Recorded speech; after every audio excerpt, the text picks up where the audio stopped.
So we have another special guest here in Istanbul, Meinhard Benn, who is the co-founder of the SatoshiPay. So welcome, Mr. Benn. Could you please introduce a little bit about yourself and your company? Yeah, so I'm a Bitcoin developer since 2011, and I started get interested in that subject because I looked into alternative currencies. That's why I came to Bitcoin, and then I was a developer and a speaker in that area. In 2014, I started my company, SatoshiPay, and we are working on micropayments or even nanopayments based on blockchain technology. Mm-hmm. So, could you please explain us a little bit about micropayments? What does it mean? How does it affect the life of the end users and also the companies? Mm-hmm. So micropayments is everything considered between €10 or $10, and we go even further. We developed a technology that can do nano payments, meaning 1,000 times smaller. So even in the cent area, we can transact little values.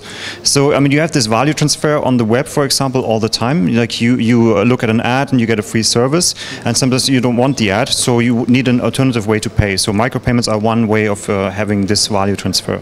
Or the same way, you get a free service from a website, but you give them private data.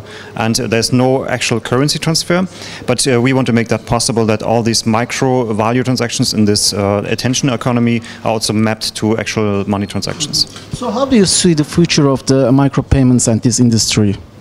I think it's growing. It works already very well in closed-loop ecosystems. For example, if you have games and apps, micropayments are done all the time. So the argument that micropayments don't work isn't really true anymore because people do it all the time. Mm-hmm. And we are bringing this now as a first step to the web, and then also to the IoT. So we allow machine-to-machine payments in the nano area, and that will give very, very exciting use cases, and the users will benefit from better service and, let's say, less destruction by ads, for example. Mm-hmm. Also, as SatoshiPay, you have a partnership with Visa. Do you want to say anything about it, if it's possible? Yeah, so we are very proud to work with the Innovation Center in Berlin. We work very closely with them, and there's a learning on both sides about blockchain technology on their side and about the kind of legacy payment world on our side.